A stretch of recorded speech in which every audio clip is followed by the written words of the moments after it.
بسم اللہ الرحمن الرحیم۔ عزیز ساتھیو، آج ہم آپ کو صحت کے 6 اسلامی اصول بتائیں گے۔ حدیث پاک میں آیا ہے، اللہ کے رسول صلی اللہ تعالی علیہ وسلم اکثر یہ دعا مانگا کرتے تھے، اللہم انی اسألک الصحۃ والعفۃ والامانۃ وحسن الخلق والرضا بالقدر۔ اے اللہ، میں تجھ سے صحت مانگتا ہوں اور پاک دامنی اور ایمانداری اور اچھا اخلاق اور تقدیر پر راضی رہنا۔ یہ حدیث بیہقی شریف میں ہے۔ حدیث پاک میں یہ بھی آیا ہے کہ نعمتان مغبون فیہا کثیر من الناس، الصحۃ والفراغ، یعنی 2 نعمتیں ایسی ہیں جن کے بارے میں اکثر لوگ غافل رہتے ہیں، صحت اور خالی وقت۔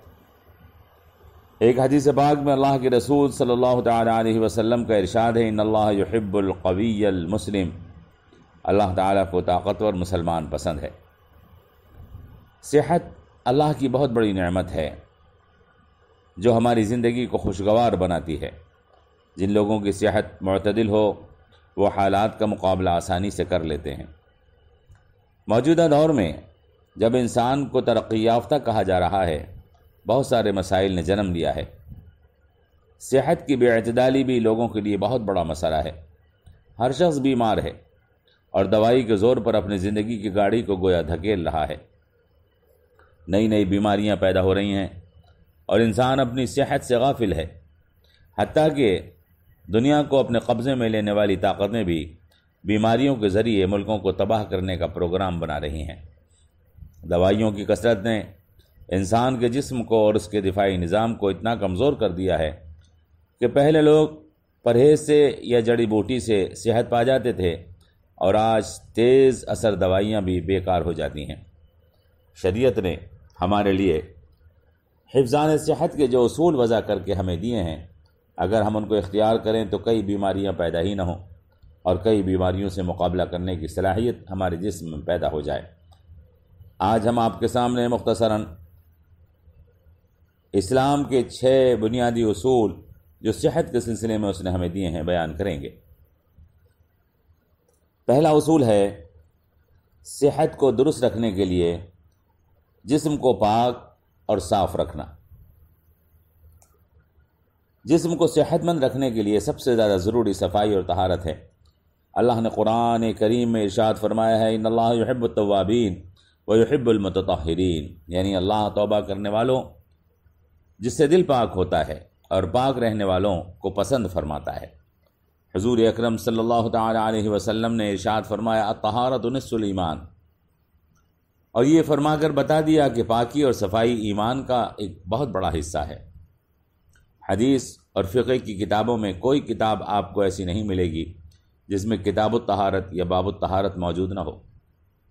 شریعت نے بدن، کپڑے، دکان، مکان، حتیٰ کہ دل تک کو پاک رکھنے کا حکم دے رکھا ہے۔ غسل، وضو عبادت کے لیے لازمی شرائط ہیں۔ شریعت نے ہمیں بتایا ہے کہ لباس بھی پاکی کا حصہ ہے، لہذا جو لباس پہنو وہ ایسا ہو جس سے جسم کو کام کرنے میں پریشانی نہ ہو۔ چست لباس کو شریعت نے اسی لیے پسند نہیں کیا کہ اس سے جسم کو پریشانی ہوتی ہے۔ عرب گرم ملک ہے، حضور اکرم صلی اللہ تعالی علیہ وسلم کو سفید کپڑے پسند تھے۔ سفید لباس بمقابلہ تیز رنگین لباس کے گرمی کا جاذب ہوتا ہے۔ سردی میں رنگین لباس پہننا بہتر ہے۔ لباس پہننے میں موسم کا لحاظ کرنا چاہیے۔ حضور اکرم صلی اللہ تعالی علیہ وسلم نے لباس سوتی کو پسند کیا ہے اور آپ نے ہمیشہ پوری زندگی سوتی لباس ہی زیب تن کیا ہے۔ قرآن کریم نے لباس کی تعریف ان الفاظ میں کی ہے، لباسن یواری سوآتکم وریشا، لباس شرم کے حصوں کو ڈھانپنے والا ہے اور زیب و زینت اور جسم کو حفاظت دینے والا۔ تو سب سے پہلا اصول شریعت کا جو صحت کو درست رکھنے کے لیے اس نے ہمیں دیا وہ پاکی، صفائی اور طہارت ہے۔ دوسرا اصول صحت کو درست رکھنے کے لیے وہ صاف ہوا اور تازہ ہوا کی فراہمی ہے۔ صاف اور تازہ ہوا سے انسان کا جسم تندرست رہتا ہے۔ اسی لیے اللہ کے رسول صلی اللہ تعالیٰ علیہ وسلم کو کشادہ اور ہوادار مکان پسند آتا تھا۔ اللہ کے رسول کو تازہ ہوا پسند تھی، حتیٰ کہ آپ تازہ ہوا لینے کے لیے باغات اور پہاڑ کے دامن میں بطور تفریح جایا کرتے تھے۔ ابو داؤد شریف کی حدیث میں اس کا ذکر ہے۔ اللہ کے رسول کو گندگی سے سخت نفرت تھی۔ آپ اپنے صحابہ کو تاکید فرمایا کرتے تھے کہ گھر اور گھر کے باہر کے حصے کو صاف رکھا کریں، کوڑا سڑک اور گلیوں میں نہ ڈالا کریں، پانی کو کھلا نہ رکھا کریں، اور بدن اور ہر چیز کی صفائی کا لحاظ رکھا کریں تاکہ گندگی ماحول میں پیدا ہو کر ہوا کو گندا نہ کر دے۔ صحت کا تیسرا اصول اچھی غذا اور کم غذا ہے۔ غذا کا متوازن ہونا ضروری ہے، جس میں خون اصل ہے، اسی سے اعضاء کی پرورش ہوتی ہے، اور صحت مند خون جسم کے دفاعی نظام کو درست رکھتا ہے۔ اچھی غذا سے اچھا خون پیدا ہوتا ہے۔ ایک جسم کے اندر اگر اس کے حصے کیے جائیں تو 8 حصے اس کے اہم ہیں جو اس کے اندر موجود ہوتے ہیں: جلد، ہڈی، گوشت، جھلیاں، نسیں، شرائن، اعصاب، بھیجا اور خون۔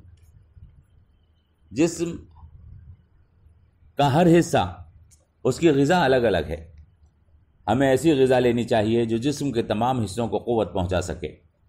ناقص اور غیر متوازن غذا سے جسم لاغر اور کمزور ہونے لگتا ہے، اور جسم کا دفاعی نظام بگڑنے لگتا ہے، جس سے بیماریاں ہمارے اوپر حملہ کرنے لگتی ہیں۔ ناقص غذا سب سے زیادہ نقصان حاملہ عورتوں کو، بچوں کو اور بوڑھوں کو پہنچاتی ہے۔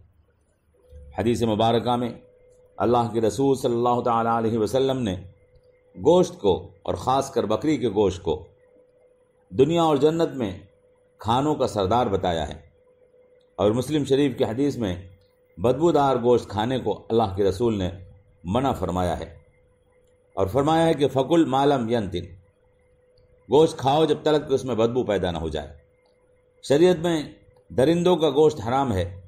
اس کی وجہ علماء نے یہ لکھی ہے کہ درندوں کا گوشت کھانے سے طبیعت میں درندگی پیدا ہو جاتی ہے۔ ایسے ناپاک جانوروں کا گوشت جو گندگی کھاتے ہوں شریعت نے حرام کیا ہے۔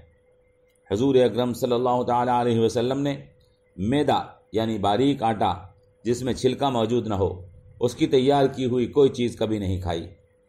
بخاری شریف میں ہے: ما رأى رسول اللہ صلی اللہ علیہ وسلم النقیہ من حین انبعثہ اللہ حتی قبضہ اللہ، یعنی حضور نے نبوت کے اعلان کے بعد سے اللہ کے پاس جانے تک کبھی میدے کی روٹی دیکھی بھی نہیں۔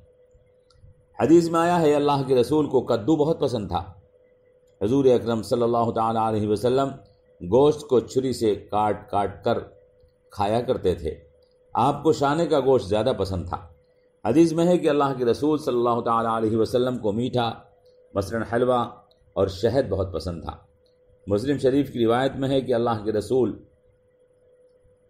کو پسند تھا میٹھا اور سرکہ کھا کے آپ فرمایا کرتے تھے: نعم الادام الخل، سرکہ بہترین سالن ہے۔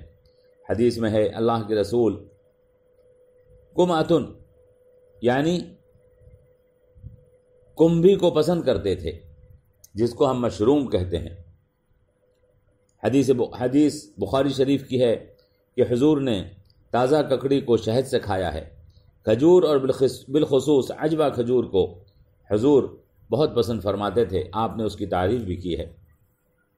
حدیث میں ہے حضور اکرم صلی اللہ تعالیٰ علیہ وسلم بغیر بھوک کے کبھی کھانا نہیں کھاتے تھے، اور فرمایا کرتے تھے کہ ان المؤمن یأکل فی معن واحد وان الکافر یأکل فی 7 امعاء۔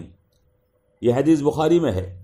حضور اکرم صلی اللہ تعالیٰ علیہ وسلم نے ارشاد فرمایا کہ مومن ایک آنت کھاتا ہے اور کافر 7 آنتوں میں کھاتا ہے۔ حضور اکرم صلی اللہ تعالیٰ علیہ وسلم کھانے سے پہلے اور کھانے کے بعد ہاتھ دھویا کرتے تھے اور منہ کی صفائی کیا کرتے تھے۔ الغرض آپ کی غذا نہایت متوازن اور صاف ستھری ہوتی تھی۔ آپ دوپہر کا کھانا ظہر کی نماز سے پہلے اور اگر کبھی رات کا کھانا ہوتا تھا تو عشاء سے قبل کھا لیتے تھے۔ حضور فرمایا کرتے تھے کم کھانا مومن ہونے کی پہچان ہے۔ مدارج میں لکھا ہے کہ کھانے کے فوراً بعد پانی پینا مضر ہے۔ آپ کا ارشاد ہے زیادہ کھانا بیماری ہے اور پرہیز دوا ہے۔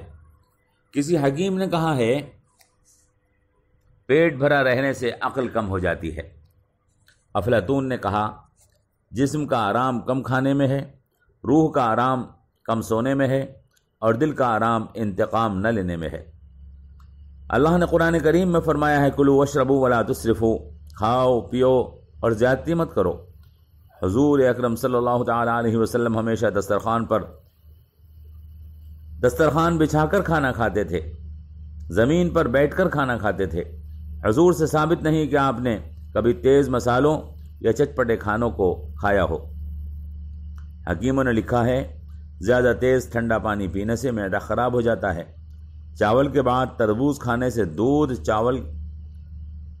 چاول کے بعد تربوز کھانے سے، دودھ چاول کے ساتھ ستو کھانے سے، اور سری پائے کھانے کے ساتھ انگور کھانے سے بچنا چاہیے۔ اس سے بدہضمی، جزام اور فالج پیدا ہو سکتا ہے۔ کھانا جس طرح جسم کے لیے ضروری ہے، پانی بھی اسی طرح لازمی ہے، اور جسم کو پانی کی غذا کھانے کی غذا سے زیادہ ضروری ہے۔ صاف پانی صحت کے لیے ضروری ہے۔ سب سے عمدہ پانی زمزم کا ہے، پھر بارش کا صاف ستھرا پانی سب سے بہتر ہے، پھر اس کے بعد زمین کا صاف پانی جس میں کوئی چیز ملی ہوئی نہ ہو وہ بہتر ہے۔ پانی ہمیشہ 3 سانسوں میں پینا چاہیے۔ پہلا سانس اس کا گھونٹ چھوٹا لیں، دوسرا اس سے بڑا، اور تیسرا اس میں پیاس پوری بجھا لیں۔ کٹورے میں پھونک مارنا منع ہے۔ ٹوٹے ہوئے کنارے کے برتن سے پانی پینا جائز نہیں ہے۔ تیز گرم یا تیز ٹھنڈا پانی پینا صحت کے لیے نقصان دہ ہے۔ دودھ کی حدیثوں میں تعریف آئی ہے، شہد اگر اصلی ہو تو اس میں شفا ہے۔ صحت کا تیسرا اسلامی اصول نیند ہے۔ عموماً ایک صحت مند انسان کو 24 گھنٹے میں 6 سے 8 گھنٹے نیند آ جانی چاہیے۔ اگر نیند نہ آئے تو آنکھیں بند کر کے لیٹ جانے سے بھی کافی حد تک نیند کی ضرورت پوری ہو جاتی ہے۔ اللہ نے رات کی نیند کو سکون کی چیز بتایا ہے۔ اچھی نیند تھکان میں آتی ہے، لہذا اچھی نیند کے لیے محنت کے کام کو کرنے کی کوشش کریں۔ پیٹ بھرے پر سونا صحت کے لیے مضر ہے۔ حضور اکرم صلی اللہ تعالی علیہ وسلم کھانے کے 2-3 گھنٹے کے بعد سویا کرتے تھے۔ آپ نے الٹے لیٹ کر سونے کو منع فرمایا ہے، اس سے صحت کو نقصان ہوتا ہے۔ نبی کریم صلی اللہ تعالی علیہ وسلم داہنی کروٹ پر سر کے نیچے داہنا ہاتھ رکھ کر سویا کرتے تھے۔ فجر کے اور عصر کے بعد سونا بیماری پیدا کرتا ہے۔ فجر کے بعد اور عصر کے بعد سونے والوں کو جگر کے امراض، جلد کے امراض، پٹھوں کے امراض یعنی پٹھوں میں درد وغیرہ پیدا ہو جاتا ہے۔ حدیث میں ہے حضرت عبداللہ ابن عباس نے ایک لڑکے کو فجر کے بعد سوتے ہوئے دیکھا تو کہا اٹھ جا، یہ روزی کی تقسیم کا وقت ہے۔ عرب کے لوگ بتاتے ہیں چاش کے وقت سونے سے عقل کم ہوتی ہے اور عصر کے بعد سونے سے پاگل پن آتا ہے۔ صبح کے وقت سونے سے روزی کم ہوتی ہے۔ کھانے کے بعد سونے سے ہضم بگڑتا ہے۔ دھوپ میں سونے سے عمر کم ہوتی ہے۔ حضور اکرم صلی اللہ تعالی علیہ وسلم نے آدھا دھوپ میں آدھا چھاؤں میں سونے سے منع فرمایا ہے۔ جناب رسول کریم صلی اللہ تعالی علیہ وسلم ہمیشہ سونے سے پہلے مسواک فرمایا کرتے تھے۔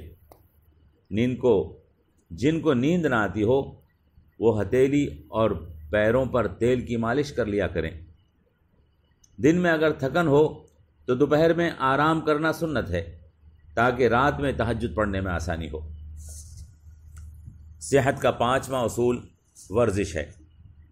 صحت کے لیے ہلکی ورزش ضروری ہے۔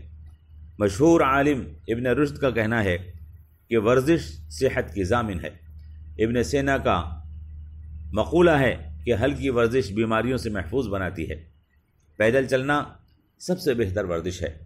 تیراکی، گھڑ سواری بھی اچھی ورزش ہے۔ محنت کے کام کرنے سے بھی ورزش کے فائدے حاصل ہو جاتے ہیں۔ ہرے بھرے میدان میں بیٹھنا یا گھومنا بھی ورزش کا فائدہ دے دیتا ہے۔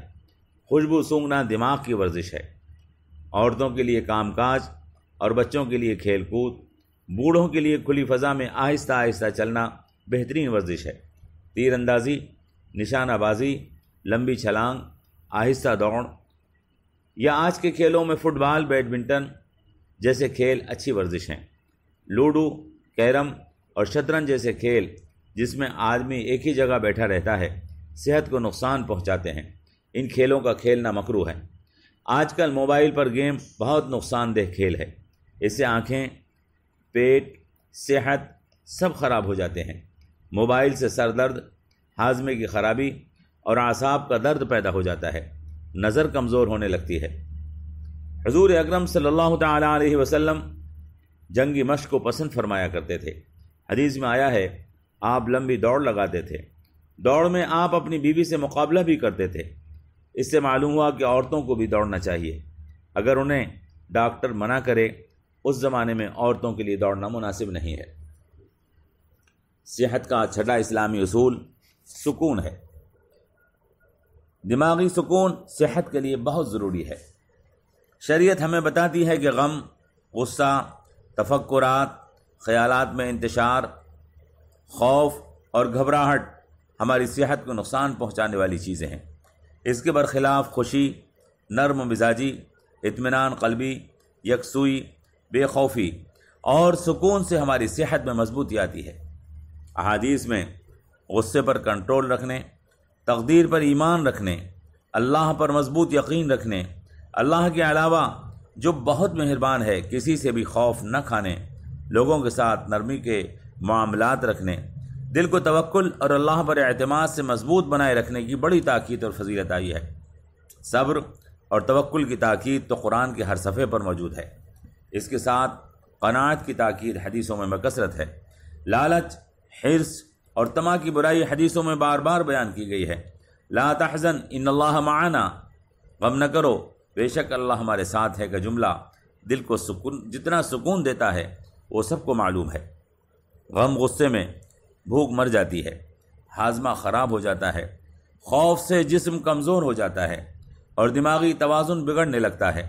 کینہ اور حسد سے بڑھاپا جلدی آتا ہے۔ حضور اکرم صلی اللہ تعالی علیہ وسلم کا ارشاد ہے سیدھے سادے انداز سے رہو، خوش رہو اور چست رہو۔ اللہ کے رسول سستی سے، خوف سے اللہ کی پناہ مانگا کرتے تھے۔ بخاری شریف میں آیا ہے اللہ کے رسول یہ دعا مانگتے تھے اللہم انی اعوذ بک من الہم والحزن والعجز والکسل والجبن والبخل وضلع الدین وغلبۃ الرجال۔ اے اللہ میں تیری پناہ چاہتا ہوں فکر سے، غم سے، کمزوری سے، سستی سے، نامردی سے، بزدلی سے، کنجوسی سے، قرض کے وزن سے اور ظالموں کے غلبے سے۔ اللہ کے رسول صلی اللہ تعالی علیہ وسلم اکثر اللہ سے دعا مانگا کرتے تھے اور خاص کر فجر کی نماز کے بعد یہ دعا اللہ کے رسول زیادہ مانگتے تھے اللہم انی اسألک علما نافعا وعملا متقبلا ورزقا طیبا۔ اے اللہ میں تجھ سے سوال کرتا ہوں نفع دینے والے علم کا، قبول ہو جانے والے عمل کا اور پاکیزہ اور طیب روزی کا۔ اللہ کا ذکر دلوں میں اطمینان پیدا کرتا ہے۔ اللہ کا ارشاد ہے الا بذکر اللہ تطمئن القلوب، سنو اللہ کا ذکر دلوں کو سکون دیتا ہے۔ کثرت کے ساتھ اللہ کا ذکر کرنا صحت کے صحیح رکھنے کے لیے بہت مفید ہے۔ اپنی صحت کو درست رکھنے کے لیے ہمیں ان 6 اسلامی اصولوں کو اختیار کرنا چاہیے۔ 6 اسلامی اصول کیا ہیں جو ہم نے آپ کے سامنے بیان کیے؟ 6 اسلامی اصول: پاکی اور صفائی، تازہ ہوا، اچھی اور کم غذا، نیند اور سکون کی نیند، ہلکی ورزش اور دل کے اندر سکون اور اطمینان۔ ان 6 اسلامی اصولوں کو اپنی زندگی میں اختیار کیجیے۔ صحت مند اور طاقتور مسلمان دین کی خدمت بہتر طریقے سے کر سکتا ہے۔ کمزور، بیمار اور ناتواں آدمی نہ دین کے مطلب کا ہے اور نہ دنیا کے مطلب کا ہے۔ اگر آپ مسلمان ہیں تو اپنی صحت کی حفاظت کیجیے، اللہ کو صحت مند اور طاقتور مسلمان پسند ہے۔ فقط والسلام علیکم ورحمۃ اللہ وبرکاتہ۔